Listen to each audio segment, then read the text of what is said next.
Premenstrual syndrome एक बहुत ही common बीमारी है जो रिप्रोडक्टिव एज ग्रुप में होती है। 15 साल से 45 साल की उम्र की महिलाओं को होती है। प्रीमेंस्ट्रुअल सिंड्रोम एक्चुअली ये भी हार्मोनल चेंजेस की वजह से ही होती है शरीर में।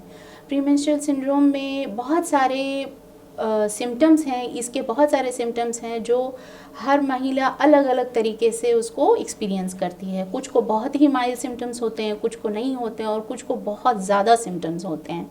ये प्रीमेंस्ट्रुअल सिंड्रोम के सिम्टम्स में आते हैं कि बहुत ज़्यादा किसी को ब्रेस्ट पेन होना या फिर किसी को बदन में शरीर में वेट गेन का एहसास होना, फ्लूइड रिटेंशन होना, जैसे पानी का जो रुकावट होता है बॉडी में फ्लूइड रिटेंशन हो जाता है प्रीमेंस्ट्रुअल से। ब्लोटिंग, यस, इसी को हम लोग ब्लोटिंग बोलते हैं। और बाकी है कि एंग्जाइटी होना, एंग्जाइटी साइकोलॉजिकल सिम्टम्स भी इसके साथ एसोसिएटेड हैं। एंग्जाइटी होना, डिप्रेशन होना, इसके अलावा भी है पेट में दर्द होना। प्रीमेंस्ट्रुअल सिंड्रोम का एक इम्पॉर्टेंट सिम्टम है कि प्रीमेंस्ट्रुअल जो हार्मोनल चेंजेस की वजह से पेड़ों में बहुत दर्द होता है। कुछ लोगों को नहीं के बराबर होता है, कुछ लोगों को बहुत ज़्यादा होता है। और इसके अलावा हम कहेंगे प्रीमेंस्ट्रुअल सिंड्रोम में इंक्लूडेड है जैसे नौजिया होना, किसी को नौजिया वॉमिटिंग भी होता है। कुछ लोगों को सीवियर प्रीमेंस्ट्रुअल सिंड्रोम जहाँ होता है उसको उल्टी भी होने लगता है। फैटीग, थकावट होना, बदन में दर्द होना, कुछ लोगों को चक्कर भी आने लगता है। अक्सर ये सारे सिम्टम्स नहीं होते हैं, बहुत कॉमनली पेट में दर्द होना होता है और इसका ड्यूरेशन भी बहुत वेरी करता है। कुछ लोगों में महीने के कुछ ही दिन पहले, 2 दिन पहले, 3 दिन पहले से सिम्टम्स होते हैं। कुछ लोगों को आफ्टर ओव्यूलेशन, यानी कि ओव्यूलेशन का जो टाइम होता है उसके टाइम पीरियड के बाद में, मंथ के बीच के मेंसेस के साइकिल के मिड से शुरू हो जाता है, यानी महीने के 1 या 2 हफ्ते पहले से भी कुछ लोगों को ये सिम्टम शुरू हो जाते हैं। और सीवियर फॉर्म में तो कुछ लोगों को बहुत लंबा समय तक लास्ट करता है, द होल साइकिल भी लास्ट कर सकता है, जिसको severe form of premenstrual symptoms हैं। तो ये बहुत इम्पॉर्टेंट हो जाता है कि आदमी को जानना, पहचानना कि हमको इसी वजह से प्रॉब्लम हो रही है।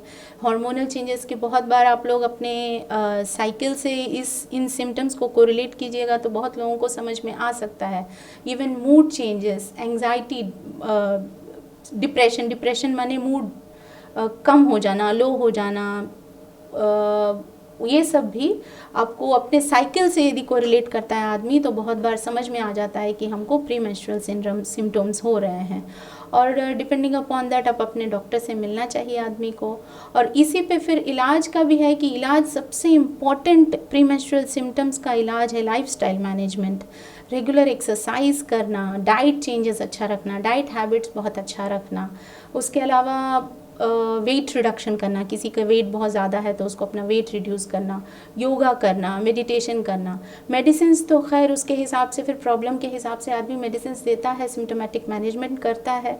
बहुत सारे मेडिसिन्स एज सच थियोरेटिकली हैं लेकिन बहुत सारे फ़ायदेमंद नहीं भी होते हैं। इसीलिए इस पार्ट का बहुत इंपॉर्टेंट मैनेजमेंट है लाइफस्टाइल मैनेजमेंट। ये मेडिटेशन कीजिए, योगा कीजिए। बहुत ज़्यादा प्रॉब्लम होता है तो रेगुलर अपने फिर डॉक्टर से, गायनेकोलॉजिस्ट से जाके मिलिए। हार्मोनल ट्रीटमेंट से भी इसमें बहुत फ़र्क पड़ता है। और बाकी सिम्टोमेटिक मैनेजमेंट होता है, किसी को पेन ज़्यादा हो रहा है तो पेन किलर्स दिए जाते हैं, किसी को डिप्रेशन हो रहा है तो फिर एंटी डिप्रेसेंट्स दिए जाते हैं। बस यही है कि आदमी को अपना पहचानना बहुत ज़रूरी है कि उसको प्रीमेंस्ट्रुअल सिम्टम शायद हो रहा है, तो आप प्लीज़ अपने पास अपने गायनेकोलॉजिस्ट से जाके मिलिए, इसका इलाज कराइए। जी, थैंक यू।